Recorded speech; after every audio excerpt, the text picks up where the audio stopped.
Hello, I'm Luke Aulin, and you're listening to the Tools of the Trade podcast. Welcome, please welcome to another episode of the Tools of the Trade podcast, your number one construction industry resource. Hear conversations with industry professionals to get the tools, stories, and advice that you need to set your career on fire. You're now streaming the Tools of the Trade podcast. What's up, guys? Thank you for tuning into episode number 24 of Tools of the Trade. If this is your first time listening, or it's been a while, I'm your host, Colin Toop, and thank you for joining us here today. I created this podcast to not only change the optics of the construction industry, but to provide apprentices, journey persons, small business owners, executives, and really everyone in between with valuable resources they can use to accelerate their professional growth and leadership. How do I do this? Well, I do this by interviewing the brightest minds that I can find in the construction world or in roles that support our field to extract the stories you want and the tools that you need to set your career on fire. This week's guest is Luke Aulin, CEO of RTOWN. And RTOWN is spelled letter R, T-O-W-N, and they are a Vancouver-based company offering a full suite of digital marketing products and services to help local businesses get customers, listen to them, and keep them. Luke is addicted to uncovering better ways to serve the problems facing both people and planet, which is what he spends his time doing now that he is no longer in the day-to-day of his business and is the CEO or the quote-unquote mayor of our town. In this episode, Luke shares his story of many failed attempts at startups before finding his groove in the digital marketing space, along with the following valuable insights: where service-oriented companies, construction specifically, go wrong with their marketing, the common myths and misconceptions about marketing, where your budget is best spent and where you should get started, and guess what? It's not Instagram. What SEO and SEM are, what they are not, how to get started, and what you should look for when hiring a marketing company. To say hello to Luke, get in touch with RTOWN, or watch one of his keynote speeches along with show notes, head to toolspodcast.com/RTOWN. And now please join me in welcoming my guest, Luke Aulin. Well, Luke, thanks so much for coming on the podcast, man. It's been a while since we saw each other last, but I really wanted to get your story. And I think that we can pull out some pretty valuable information for the trades world in terms of marketing, because it seems like kind of a scary thing for a lot of people when they're looking for a marketing partner. So we're going to get into it right now. We're going to get your story. And the place that I wanted to start with was give us what your role is today, your position, and sort of what a day-to-day looks like for you. Yeah, sure, and great to be here, Colin. Thanks for having me on. So, I'm the founder and CEO of RTOWN, and we're a performance marketing agency headquartered in Vancouver, British Columbia. We are about 6.5 years old, so well into our 7th year of business, and we support many hundreds of small to medium-sized businesses, more so in the mid-market now, and they're growth-oriented firms, and we're a performance marketing company. So primarily, we're accountable for helping their businesses grow. My role today is it's kind of fun. It's evolved over the 6.5 years, and one of the things I've grown and learned through are my own personal areas of strength and where I spend my time and what gives me joy. And part of this, in terms of where I'm at today with my role, is helped by the fact that we've got an unbelievable executive leader running the operations of the business. So that's really freed me up to go into playing more of a, sort of CEO type role, which is much more on the marketing and sales side. So today, my role is really about helping push the brand forward, getting out on stage, speaking at conferences. I'm still very active and love talking to customers. So I work with a lot of our larger clients, not so much on that sort of execution side of things, much more on the strategy side, which is where I love to play. And so I kind of consider my role, really on, brand building, support the company through marketing and then some sales. And so that, leaves me almost completely out of day-to-day operations, being handled incredibly well by a phenomenal executive. So, that hasn't always been the case. My roles had to evolve as a startup founder. I'm wearing many, many different hats throughout time. I've raised capital, and so on. But the role today is squarely focused there, and I'm having a heck of a lot of fun doing it. So No kidding. That's kind of, I think, the dream for most people is to find that path out of the day to day and doing exactly what you're doing, just enjoying yourself and pushing the brand forward and selling. But you mentioned that you're speaking at conferences and stuff like that. What type of conferences do you speak at? So this year coming up, we're recent members of the Canadian Franchise Association. So they're advocacy group that helps with education and connecting franchisors with franchisees. And so I'm speaking at their national convention coming up here in Montreal in April, leading roundtable discussions around the topic of marketing franchise systems. I was a keynote speaker at one of the largest internet marketing conferences, CIMC. That was a couple of years ago. So I'll put on talks at internet marketing based conferences. I've also got a talk coming up this year in Austin, Texas, at a national conference for a large technology players partnership wide conference. And they're one of our more strategic partners. So I'm speaking at their conference as well. So it really kind of depends on where we're at in terms of focus for the business and where we're looking to drive our business forward. But fairly versatile where I end up find myself speaking. So Cool. And so if you're going down to Austin, does that mean that you guys do business internationally, or are you strictly in Canada? yeah, no. So what was once a primarily a BC based story in our town has really expanded. We're coast to coast in Canada. We're serving customers as far south as Miami. We're at the office we talk about we can serve very well the English speaking world. So we're tooled up to serve that well. And the nature of our business is heavily focused on the internet and it's performance marketing work on behalf of brands. So, as it relates to getting a brand message out across various channels, be they social media or search engines, website development, and optimization.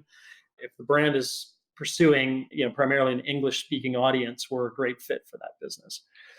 So, that's essentially where we sort of say that's the sandbox for today.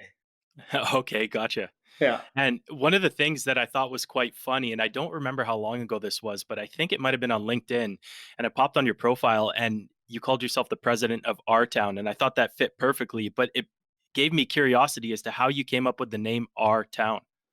Are you talking about the mayor of our town? Oh, Because I've, the mayor, I've never, that's what it is. Yeah, sorry, yeah, the mayor of RTOWN. yeah. I loved it.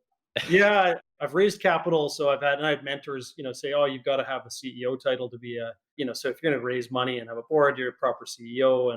Like I've never really seen myself as a CEO. I've really identified more so as an entrepreneur, or someone who is always trying to find the best way to do things.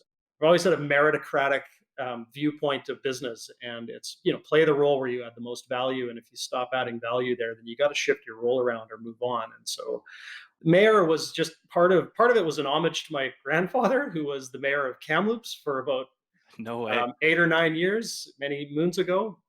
And then part of it was just to try and create an ethos in our culture about, titles aren't really what matter. It's about functional accountability. It's about owning a critical metric that's driving the business forward or a key initiative. And so, when you look at business that way, we're all players in a bigger game and we're trying to coordinate our efforts for maximum results. It's truly a title-less endeavor. And so it's really about being clear on what you own and what you're going to deliver to your team and to customers. But in terms of RTOWN, I can't actually take credit for the name, but what was going through our minds at the startup time of building RTOWN was to build a company that served the smaller end of the market, really, in terms of a B2B market. And so these were, small businesses, and our original go-to-market strategy, which has had to go through its own evolution, was to go town by town. And so we had this idea of like making every town our town and market small businesses with limited budget and drive consumer dollars into the store. So we had this very much this ethos of help the little guy as part of our early days. We've since, again, like I mentioned just a bit ago, we've moved our business up market quite a bit more. We're a lot more focused on mid-market growing firms, less of the small business owner, just by virtue of where we're finding that we're giving the most success and what's helping our team grow as professionals and so on. There's a whole bunch inside that story that I'm happy to share, but we've kept the name. We're doing a lot of work with franchise systems. There's need at the head office level and need at the franchisee level, and they're very much like a location-based type of system that requires help on brand level marketing for acquiring franchisees, but also local based demand generation and sort of the pull from the local consumer market to the actual location specific businesses. So so RTOWN is synonymous with, we're still more focused on small to medium sized business. We're not an enterprise player. And so we're really about helping kind of your Main Street entrepreneur grow. Yeah, we've just now got kind of minimum price points that make it hard for a very small business to get into our system now, but finding great success there. And so that's a little bit about the name. Gotcha. Cool. So that paints a really great picture as to where you are today and a little bit of the growth that you've experienced getting to this place in time.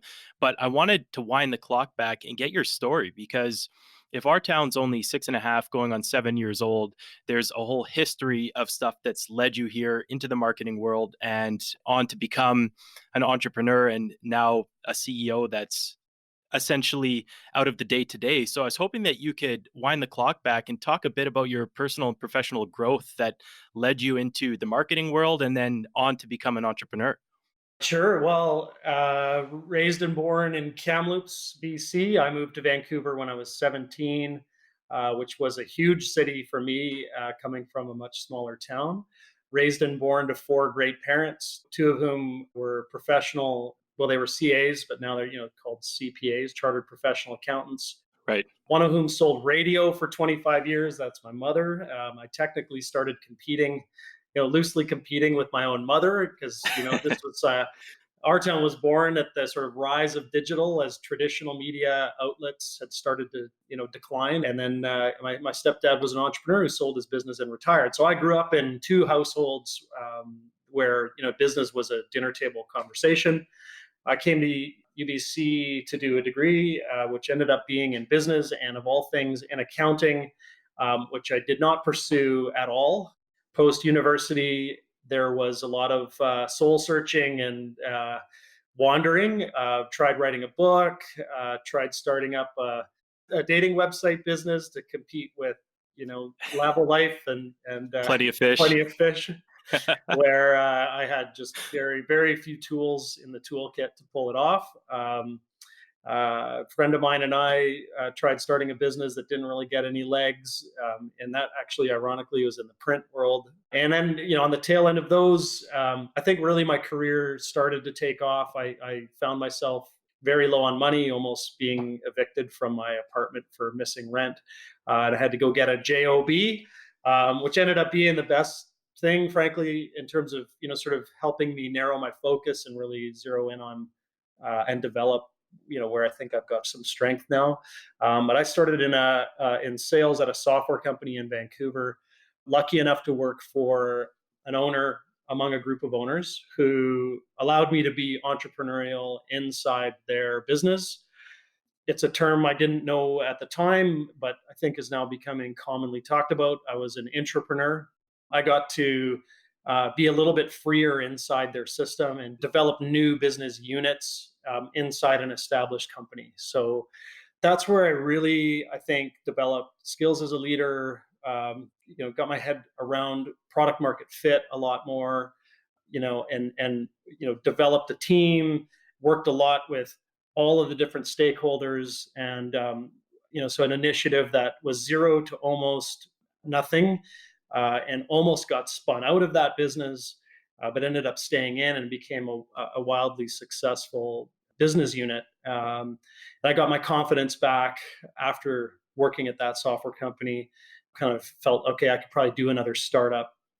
So I worked for that business for about 6.5, 7 years, and then traveled the world for a year on a career break with my spouse. That was one of 4 that I've done. That 1 year was the longest. I've had kind of 3 or 4 mini retirements. But on the tail end of that tour duty, I returned home after that trip around the world, and then started down the path of RTOWN in 2013. So I'd had experience, I think, functional role in sales, executive leadership, but I wore many different hats in my career. And the reason I got excited about marketing in 2013 and starting to develop a marketing company, one of the things was I've always been a very data driven person, maybe because I've got an accounting degree. I don't know, but I've always been comfortable with numbers and love numbers because they don't lie and they actually drive everything in a business. So Yeah. I'm fortunate to, I think, come to the world of entrepreneurship with a good foundation for the importance of numbers. And in 2013, we were sort of well into the world of Google, but the world of social media was just starting to sort of become a tool for business. And I got really, really excited about marketing becoming a much more scientific discipline, thanks to digital, the measurability with which businesses could, now make important financial decisions to drive their organization forward. This was just sort of starting out. And I thought, what an exciting time to catch a wave with the internet and social and search, and put together marketing tools that other entrepreneurs could benefit from, where they had, even up until 2013, they're still buying Yellow Pages ads. I mean, the Yellow Pages book was still this thick in 2013. And Right. I just couldn't believe that, business owners were sending money to a company. That company was killing a bunch of trees. And then those were going to doorsteps and promptly to the recycling bin. I mean, like, this was crazy for me. Like, we're hurting the environment. We're taking money from small business owners, and gosh, there's just a better way. So that Yeah. was a catalyst moment for me to say I can put the tools together, go out and educate business owners on a better way to market their business, and so there's a little bit more in the history of how we got started. Yeah, I guess back then everybody was going for the AAA this and the AAA that to be at the front page of the Yellow Pages. Totally. Yeah, exactly. That's hilarious. Is Yeah. the Yellow Pages still around today, or is it gone? It still goes. It's a bit thinner, but they still market it. Of course, and they pivoted into sort of like a super agency for the little guy, and in our time of proactively going and pursuing really small businesses, we would run into them quite a lot. We don't see them as much anymore when we're out bidding for business, but as far as I know, they're still going. But it's been a challenge for them. Interesting. So going back to before you started RTOWN and you're working for that software company, and the reason why I want to go back there is just to paint a picture for somebody that may be listening that is in a company that has a lot of freedom. What type of responsibility did they give you? Like, what did they say to you that kind of allowed you to have that rope and the necessary slack in it to take that business by yourself? Were you kind of given targets and your job was to create that business unit from scratch, or did they have specific things they wanted you to do, or what did that look like? Yeah. So going back to that story, now, I mean, I wasn't the only person involved with this, because I mean, the nature of intrapreneurship that's different than entrepreneurship is you're generally starting with more tools at your disposal. Right. An established business, financial backers, i.e. the profitable business you're working in, and so on, and then a team of people around it. But I recall, basically saying, look, the plan for the business was to make it a freeware piece of software, as something they'd give to their customers for free as a value add. And I remember at the time being really excited about the technology, at least the promise of it. It was an energy management software, and the business had primarily been in the security software, and is to this day a security software player. So the sort of moments in time, or what had to be committed, the first thing was, we got to make this a profit center. This could be a really powerful thing. And this is going back to 2006, 2007, pre-recession, and the topic of green is still ever present and growing again. But, back in 2007, it was high on people's minds. We had been on a bit of a run economically, so the environment was big. And I was thinking, holy smokes, we could build a brand around, selling software that saves energy for enterprises, reports on the energy savings, and we'll generate a sustainable business around this. So the first thing was we had to commit in order to get this to become something that would get properly funded out of the organization. We had to commit to revenue targets to justify so to make a business case around an increased investment to take this to market and properly build a business around it. So first was committing to achieving a return for the organization by a certain date, and then executing on a business plan to go and create that. You're sticking your neck out.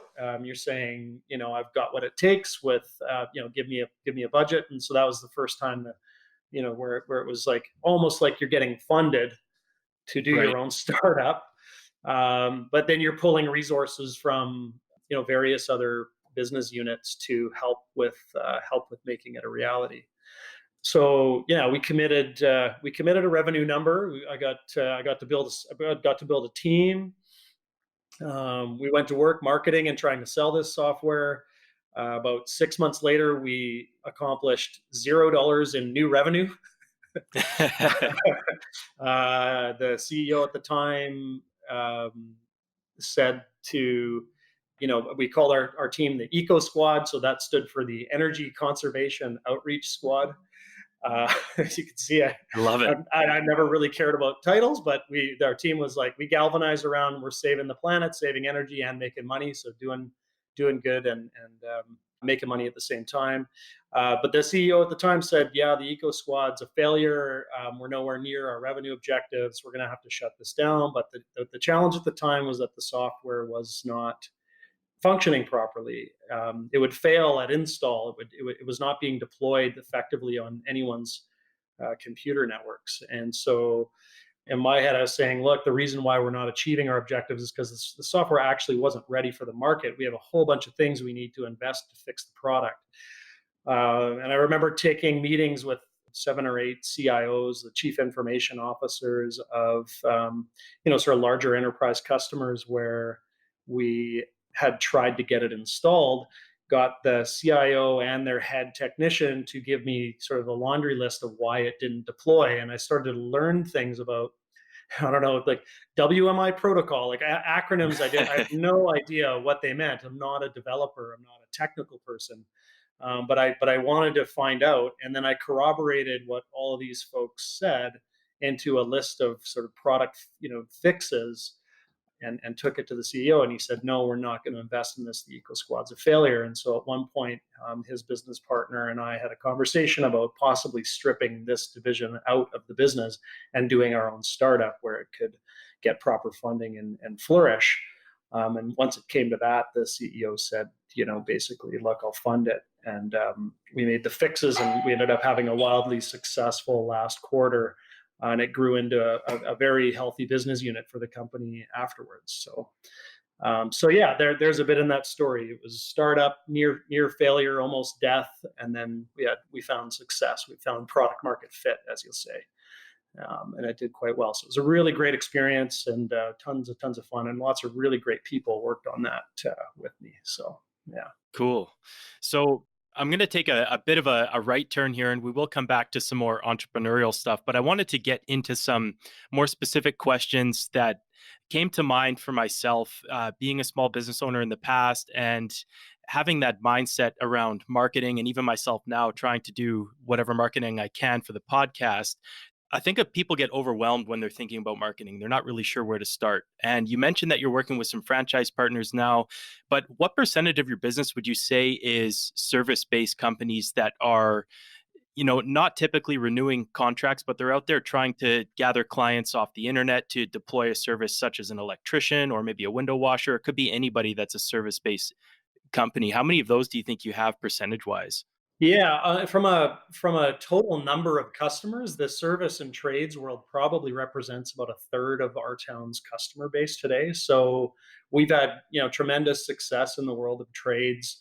The nature of most trade businesses fits very well with a company like ours because we're very much on, as I said earlier, we consider ourselves in the performance marketing world. So generally in the world of marketing agencies, sometimes you'll find a hybrid, in the larger agency world, but serving the mid market, you'll typically find branding agencies, folks that are good at coming up with the colors and the logo and the slogans, and maybe even getting into target market research. A bit of website design overlaps into that. That's loosely, I think, in the world of branding agency. And then you have companies like RTOWN, and we're performance marketing agency. So we'll take the brand elements and amplify them. And it's usually where you're finding us doing things like funnels, and you'll hear about funnel marketing, social media marketing, search engine optimization, conversion rate optimization, mobile responsive design, creating landing pages with conversion copy, and so on. So it's really, at the end of the day, all of that's just marketing mumbo jumbo for generate leads, and or in the case of some trades businesses, we help with booking agents and booking on their sites, directly on their sites. We consider that we're actually connected beyond just a lead. We can help a brand generate sales using web marketing. And the world of trades, they need both. Sales come from leads, and we're good at generating both for that market. Yeah, it's funny. It seemed like every time I hop on Instagram or LinkedIn, there's some kid with slick back hair that's talking about how to fill your funnel for $2. Read my ebook. Yeah, that's the sad thing about our market, and I just sort of confess that we played that game for a while too. It's really hard to get very good marketing, even today online, where the cost of things seem to be dropping down to near zero. The reality is it's complex, it's changing all the time.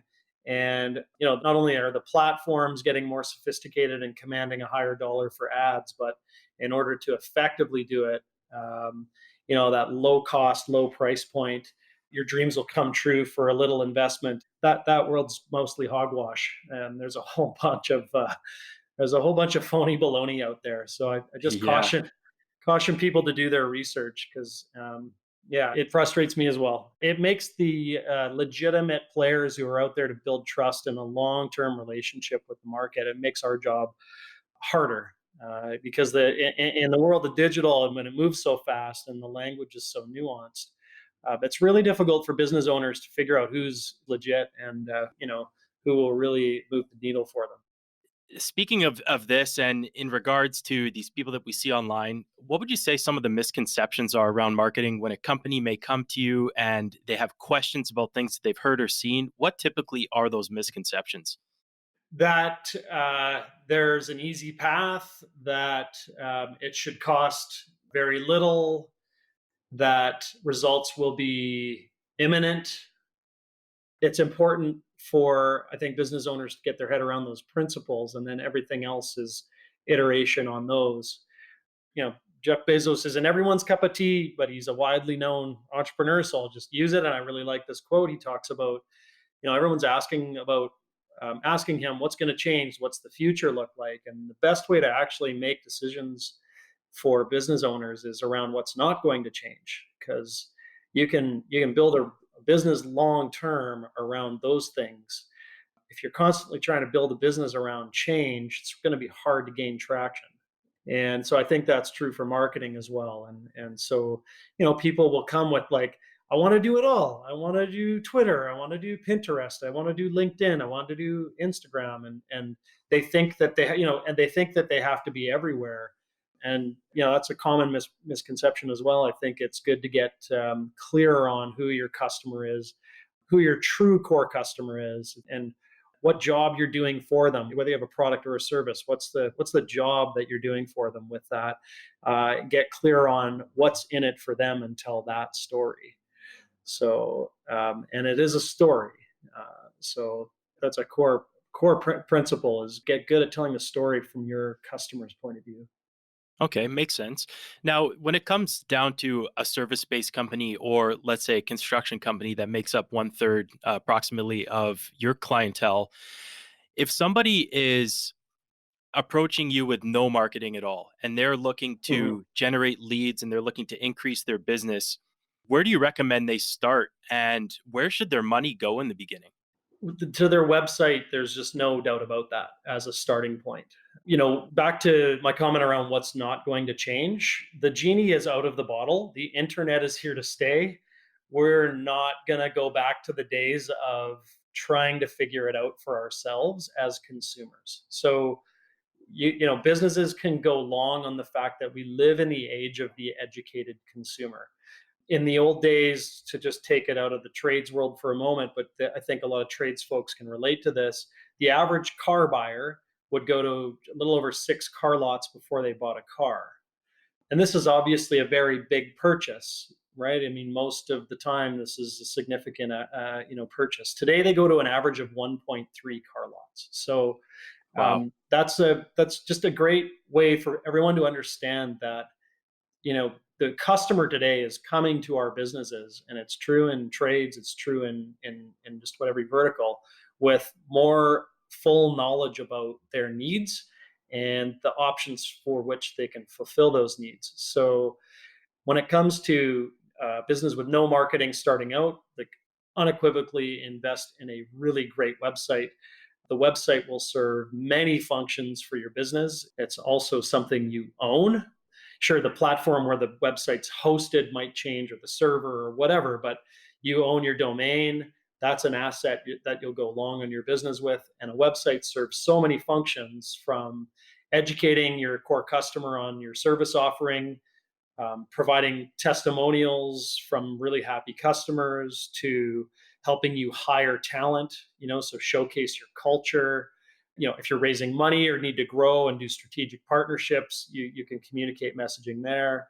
And it'll be your primary education tool in the process, that your customers will follow before they engage with you. Hmm. So no doubt about it. And my general sort of word of advice there is, don't chintz out on it. Websites are multifaceted and require expertise across design, coding, copywriting. You ask any trades business how they differentiate from their competitors, and most of them are talking about quality of service. But then you'll go on to these websites, if they even have one, and you've got this experience on your mobile phone of having to zoom in to freaking read text and navigate around.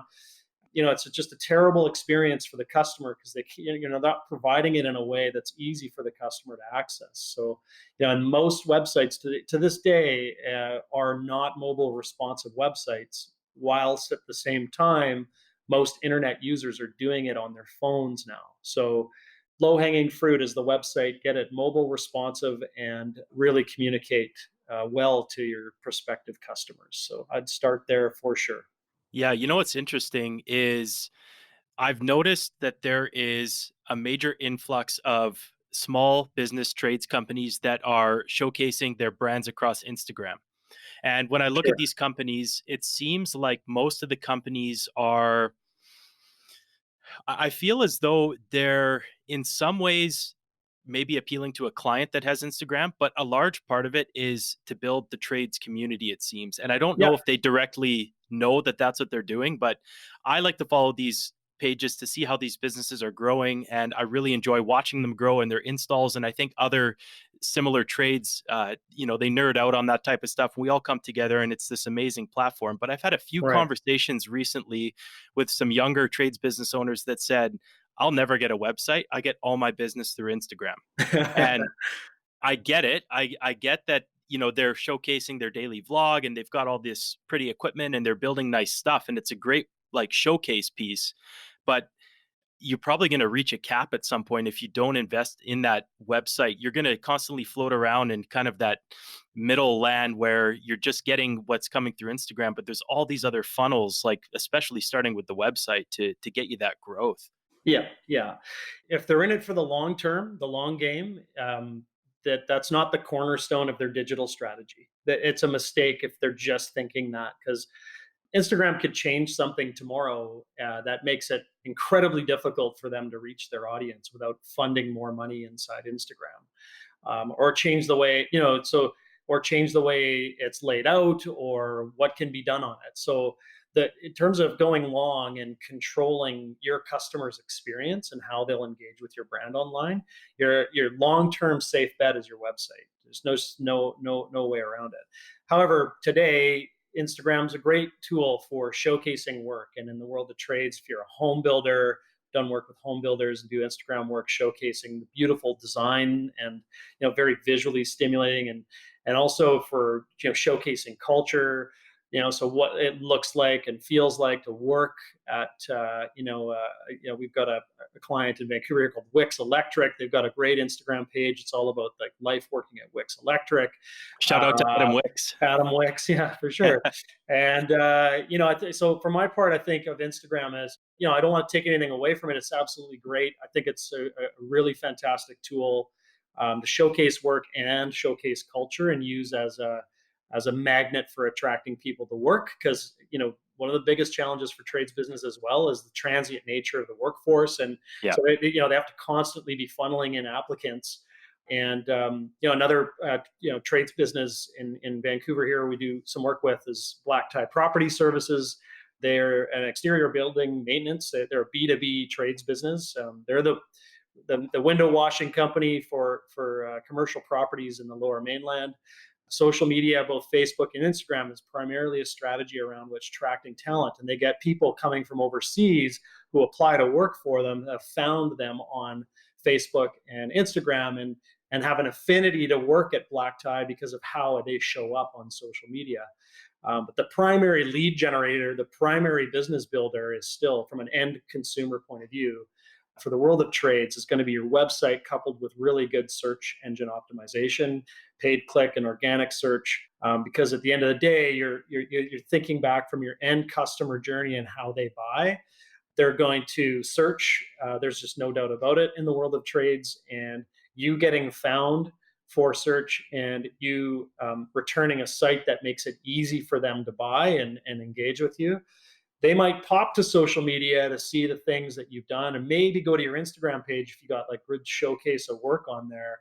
And that might help inform the buying process. There's no doubt the cornerstone's still going to be that website. And that's a long-term play. Yeah. So that was going to be my second question is you've got this website that you're trying to drive traffic to, and you mentioned SEO. And when I think of SEO, when anybody says you need SEO, search engine optimization, I completely draw a blank because it seems as though everybody's got the secret sauce to get you on the first page. And it's this big crazy thing and nobody really knows how it works. And Google's got the black key that nobody can hold. Yeah. So I wanted you to kind of explain what SEO really is and maybe what it isn't so people can get a better idea of SEO itself and what you would or how you would approach tackling SEO for a company. Yeah. Okay. So the first thing I want to distinguish is between SEO stands for search engine optimization. It's synonymous with the other term is used as organic search. So I want to delineate between SEO and its sister SEM. SEM is paid ads, otherwise known as Google ads, and otherwise known as PPC, pay per click. My industry just loves to come up with too many acronyms for the same thing to confuse people. But essentially, you pay Google money and they determine the cost for keywords and the ads. So for SEM, PPC, and so on, are the things that return to the top of what's called a search engine results page, SERP. So that's SEM, and that's a fantastic, by the way, lead generation tool for trades businesses. There's no doubt about it. The challenge is it can be incredibly competitive, and words can get very expensive. And you're essentially, paying Google a percentage of your cost of customer acquisition, and you have to be really careful on how you manage the budget and the spend in order to, have an acceptable cost of customer acquisition. So essentially, it's working through the return on investment and the cost of customer acquisition over time.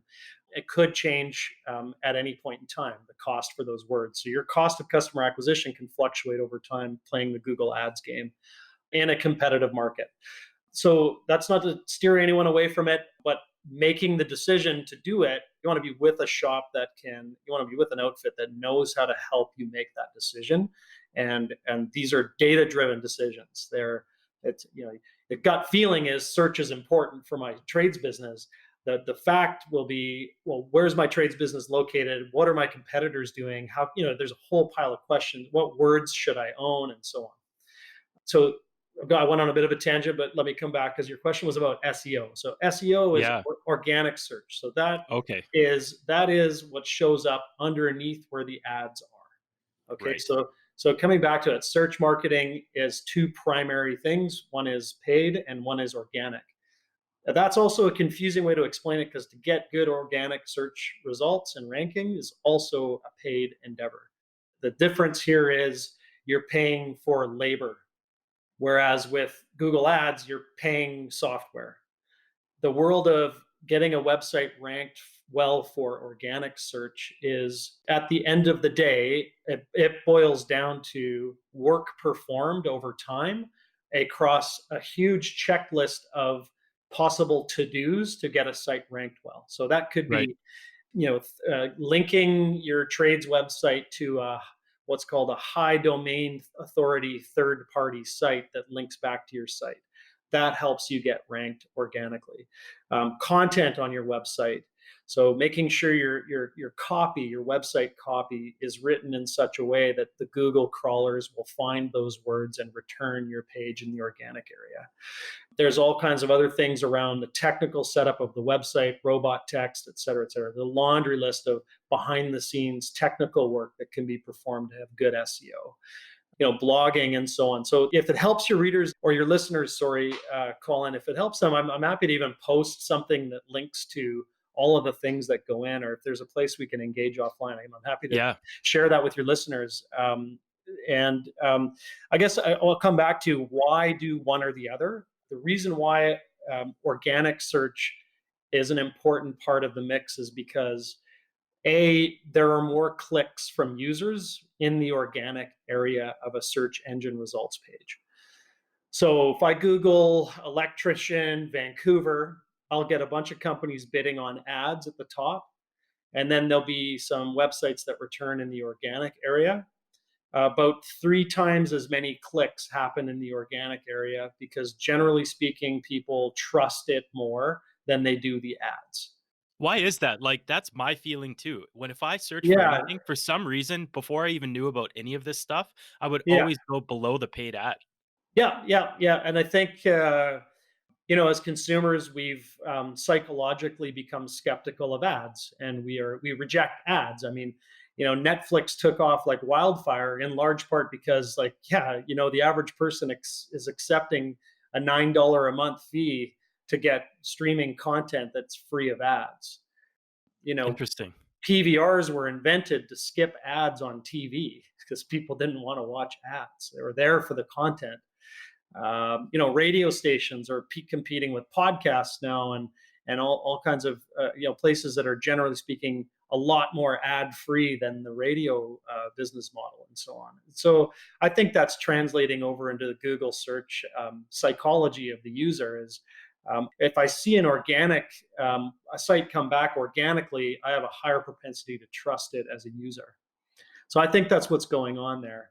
But what I'm sharing is a fact. It's a data, it's something it's data driven, and businesses can go, it's good that they understand that, because it helps them justify investing in good SEO. And the other thing about SEO that I like is it's a lot harder for your competitors to, win that land if you get it. So if you really do well at investing in a keyword over time, it's not like a competitor can come in and just say, hey, Google, here's 10 grand. Yeah, they might get the ad up top because they gave Google 10 grand, but that won't necessarily help them beat you in the organic area. So it's a lot more defensible long term. Mm-hmm. And when that 10 grand runs out, your ad's gone.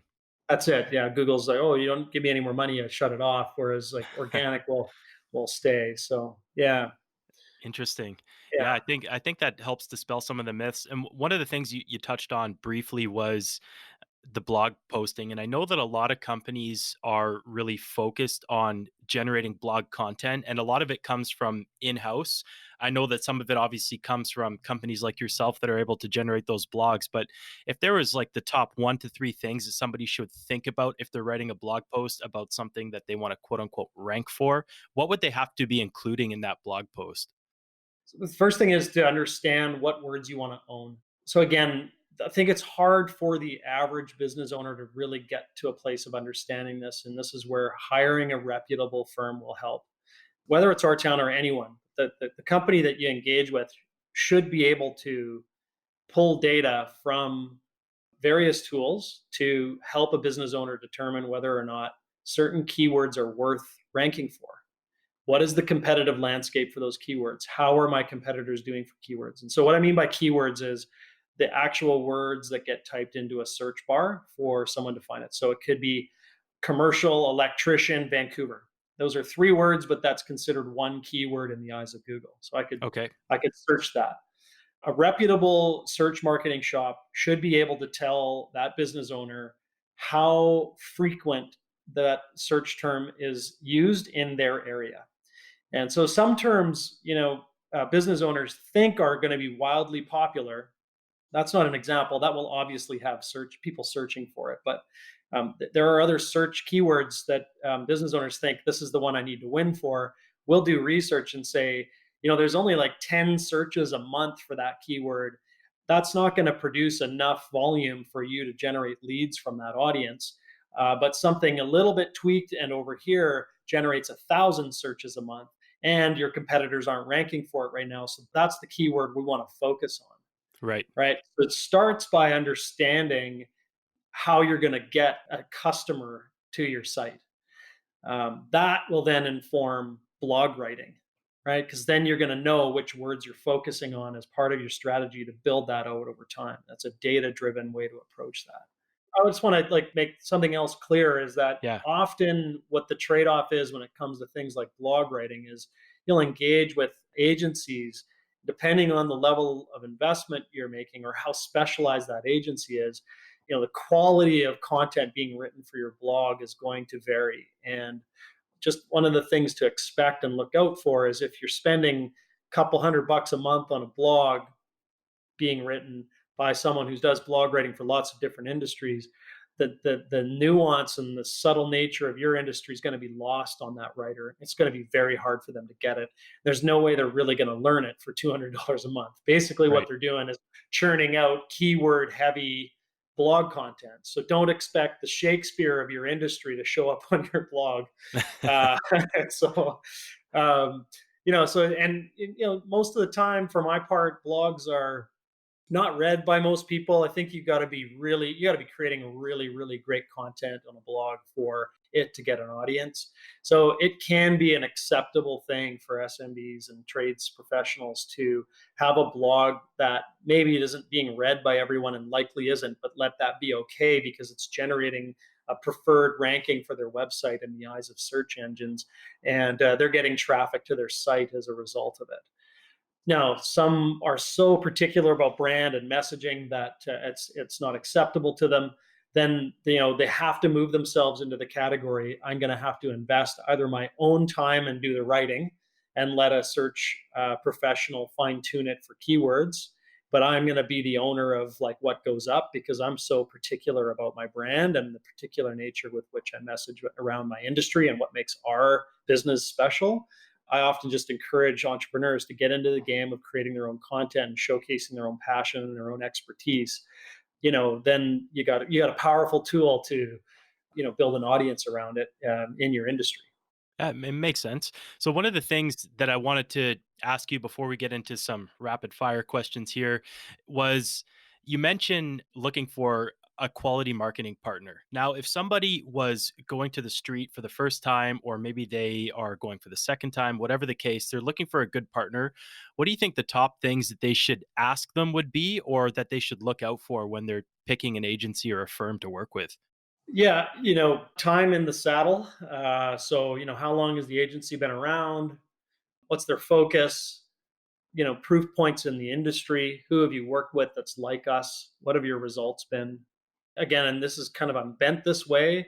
How do you measure results? Like, how do I know what good looks like? So if I engage you and I'm going to pay your monthly retainer plus some ad spend to Google and Facebook and Instagram so my message gets out further to a targeted audience, how do you measure your performance from my point of view? And how do you help me make sure I know I'm making smart business decisions around my spend?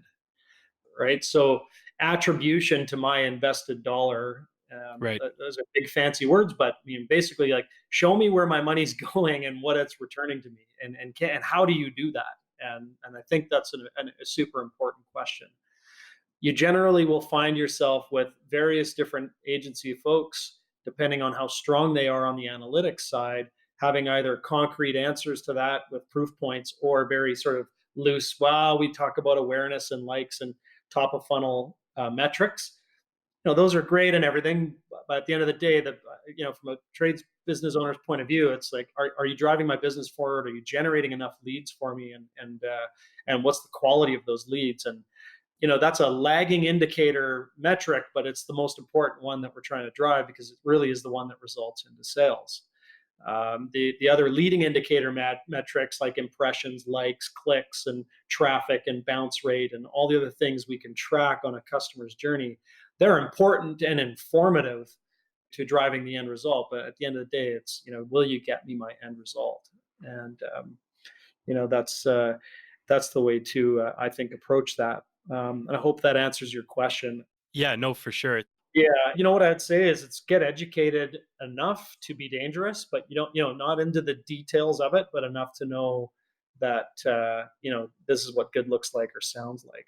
Yeah, not a bunch of fancy acronyms that are going to Yeah, attract your attention with no results. yeah, yeah, exactly.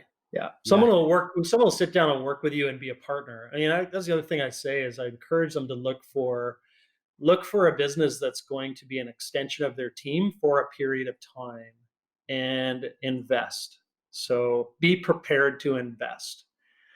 You're investing in the relationship, you're investing in long term, and you're looking for a partner that's going to be stable and nimble enough to move with you and your business as it goes through its changes, and likewise is going to figure out how the platforms change, be they Instagram, Facebook, Google, whatever they may be, Pinterest, wherever the next, TikTok, whatever it's going to be, pick a partner that's going to be with them long term and nimble enough. And the other thing I like to say is look for companies that are agnostic about what they're doing. So put another way, if it's just a Facebook marketing shop, well, they're going to tell you all day long that this is doing really, really well. If it's just a Google ad shop, they're going to tell you all day long this is doing really well. If you pick an organization that doesn't care where your business is being driven from, but just that it is being driven forward, you'll get a broader scope of what's good for you over time. Yeah, it makes sense for sure. Yeah.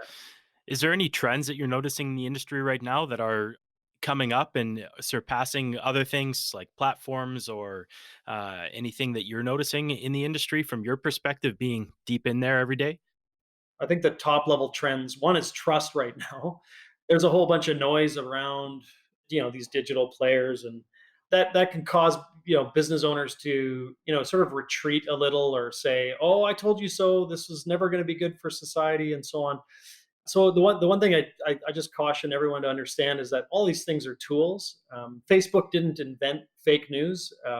Fake news was happening through propaganda, through traditional media, long before the internet came around. So Yeah. I mean, the media outlets and distribution of information controlled by centralized power existed before the internet came and decentralized where information is coming from. That doesn't make Facebook inherently evil and the creator of fake news. It just means that it's a very powerful force for which people access information now. And yeah, the one trend is trust. There seems to be a loss of trust in the world of technology, and this is being, of course, elevated through a traditional media that is at war with digital media and wants you coming back to their platforms.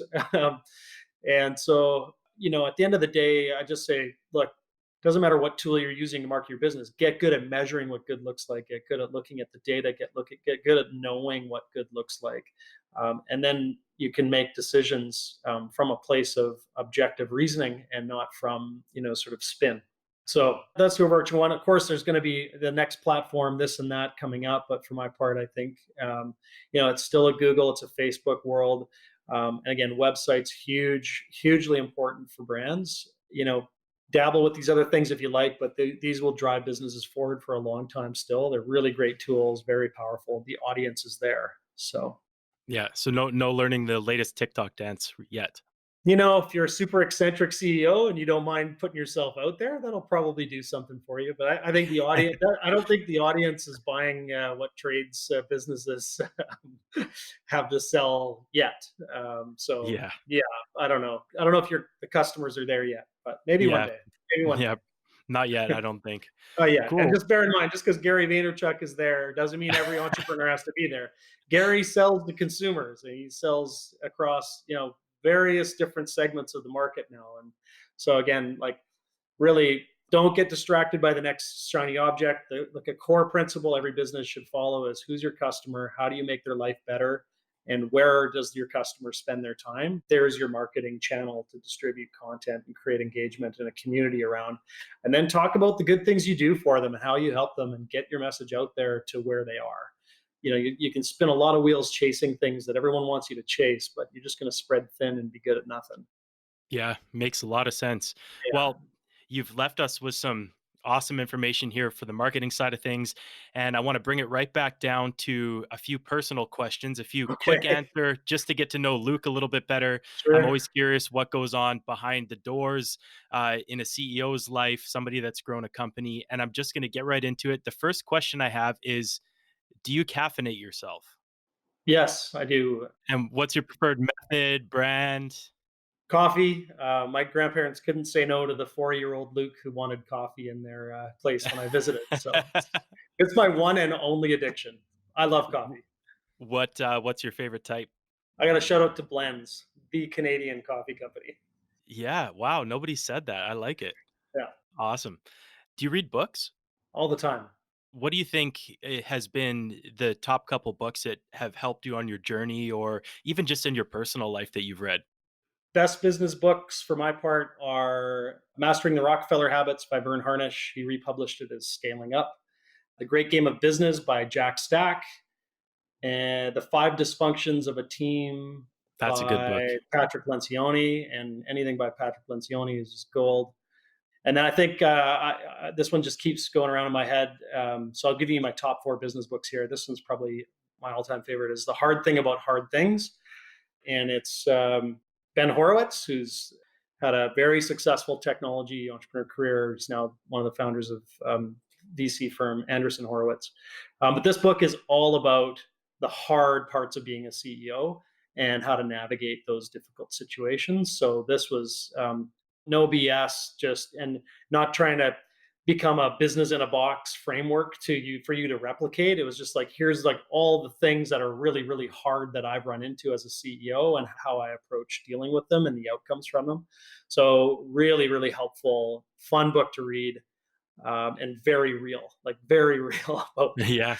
what it's truly like. So that one's great. And then personal side, or sort of fiction, I got a shout out to Middlesex by Jeffrey Eugenides. It's one of the greatest books I think ever written. Beautiful. Really? Yeah. Wow, I'll have to read it. I haven't heard of it. Sounds good. Yeah. Have you had any mentors in your career Yeah. as an Lots. entrepreneur? Yeah. Lots. I'm super What lucky. does that look like for you? Did they just fall into your lap, or were they people that you have met? Because I feel like a lot of people in life are searching for an entrepreneur or sorry, not an entrepreneur, a mentor. And Mhm. it's some people think that they're going to be able to go out and get one themselves. A lot of times you latch on to somebody. What does that look like for you? I've had many over my career. I'm incredibly lucky. I hesitate to say that we haven't formalized a mentor-mentee relationship. I've had formal CEO coaches who I would also consider mentors. But I think how it's looked for me is that I'm a very open entrepreneur, and the pursuit of entrepreneurship is an incredibly lonely one at times, fraught with challenges every single day or week. And sitting down with people who have been there before, I find both incredibly comforting, but also valuable. And then I try to bring value back to them. And I feel like I am part of a community that is, by its nature, regenerative and pays it forward and gives back. So, anytime an entrepreneur reaches out to me, I'll generally make time to sit down and support them. I can name 5 really close ones over time that I've stayed in touch with and kept up with, that I'm incredibly grateful for. I feel super, super lucky. I mean, I have a board of directors at RTOWN as well, and they've got a duty to the shareholders and holding me accountable as the CEO. But I would also consider some of my board members as mentors and very helpful at different junctures. So I don't know if that answers your question, but yeah, Yeah, I'm no, just I'm a huge fan of it, and for the entrepreneurs out there, especially in the world of trades, I think that the folks who gravitate toward trades can be kind of more of a closed off CEO and try to shoulder it all themselves and have to be, tough and a hard shell because they feel that's the right thing to do. But on the inside, they're going through all the things like, holy crap, I'm going to almost miss payroll.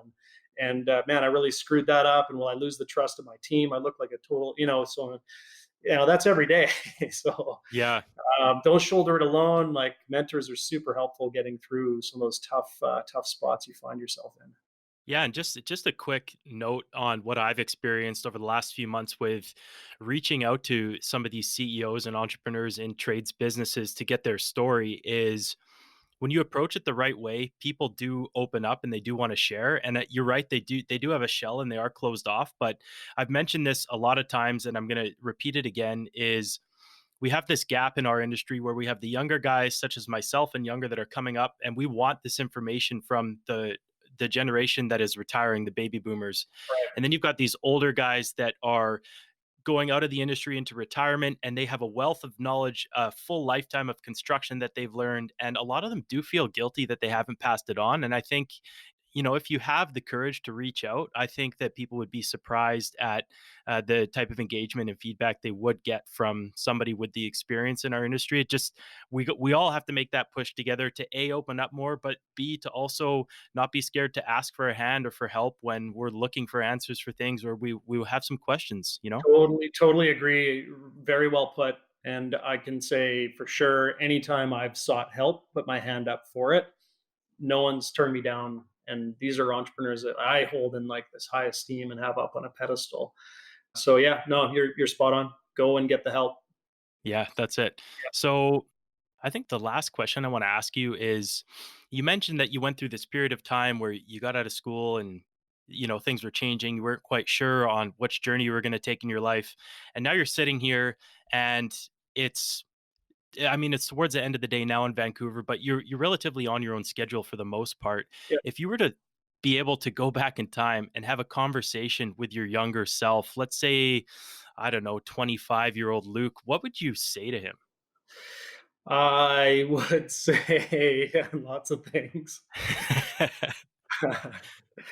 I would say, you know, uh, wise men know they know nothing. I would say, enjoy the journey. I would say, be patient. It takes time, and keep learning like you are. So I would encourage some things that I think I was lucky to be raised with having, was curiosity and openness. I was always learning, but my early 20s was a dark period psychologically for me, deep depression, and so yeah, I'd give Luke at that age the advice that it's going to change tomorrow. Tomorrow will be different. And it came, it happened. Yeah, well, I mean, I don't think I've arrived, mate, but appreciate it. I'm glad I stuck it out. Let me say that. Yeah, well, I guess we're all on the journey, right? It's never really Sure. over. I say this all the time. I'm not really even too sure what I want to do when I grow up, but I'm just Yeah, enjoying what's happening right now. that's great. Yeah, That's it. a beginner's mindset for sure. Beginner's mindset. Do you have any quotes that you repeat to yourself often, or any philosophies that you kind of live your life by? Yeah, I love the Stoic philosophers. Like, I don't know the Instagram handle, but look up Stoic. I think it's Oh, I know this one. I can't remember either. Yeah, it's Ryan Holiday, and he's got great books. One I read last year is Ego is the Enemy. But he talks a lot about stoicism and stoic philosophers. So, the whole thing around, most of life we can't control. We certainly didn't control who we're born to or where we're born, and most of life is, inputs from things that are completely out of our control. But like 100% of what we can control is our reaction to everything that happens in our life. And so, that's a mindset that I love to talk about and definitely hold close to my heart. I love Friedrich Nietzsche's quote. It's like, he who has a why can bear almost any how. So I like that one a lot. Mark Twain's thing is, the two most important days are the day you're born and the day you find out why. So, getting clear on personal purpose and passion, that kind of stuff. That kind of goes around. Awesome. Yeah. Well, thanks so much for sharing everything that you have. Is there anything else that you would like to leave the listeners with? If anybody's listening to this that you'd like to put in their ear that they can go off and think about? Just, every day, stay true to your core values, stay true to your personal purpose, never sacrifice those. And you won't work a day in your life. And then also just to say, I'm available, reach out if anything struck a chord or you'd like to connect. As I said, like so many people have helped me as an entrepreneur. Any entrepreneur that reaches out and wants to, chat or get support or even talk marketing with no obligation, like, I love helping entrepreneurs win, and my line is wide open. So Amazing. If anybody wants to get in touch with you guys at RTOWN and learn more about your services, where can they do that? Give us all the places that you can be reached at. starting with the website is There you go. www.rtown, that's RTOWN.ca. And we're on all the social media platforms as well. And I am personally Twitter, Luke Aulin, LukeAulin, LinkedIn, those places too I can be connected with. Awesome. Well, I will link to all that contact information on the website at toolspodcast.com so people can get in touch. I will link out to your LinkedIn page as well in case anybody wants to drop you a message. And Luke, I really appreciate it. This has been super fun. And thanks for coming on the podcast. Colin, thanks for having me. This was great. Anytime. All right. And thanks for listening, guys. Now go do something incredible for your life, your community, your friends and family. And thank you so much. That's a wrap. That's a wrap, everybody. Thank you for tuning into this episode of the Tools of the Trade podcast. Don't forget to hit that subscribe button and leave us a 5-star review. For show notes, blog posts, resources, and access to our newsletter, check out toolspodcast.com.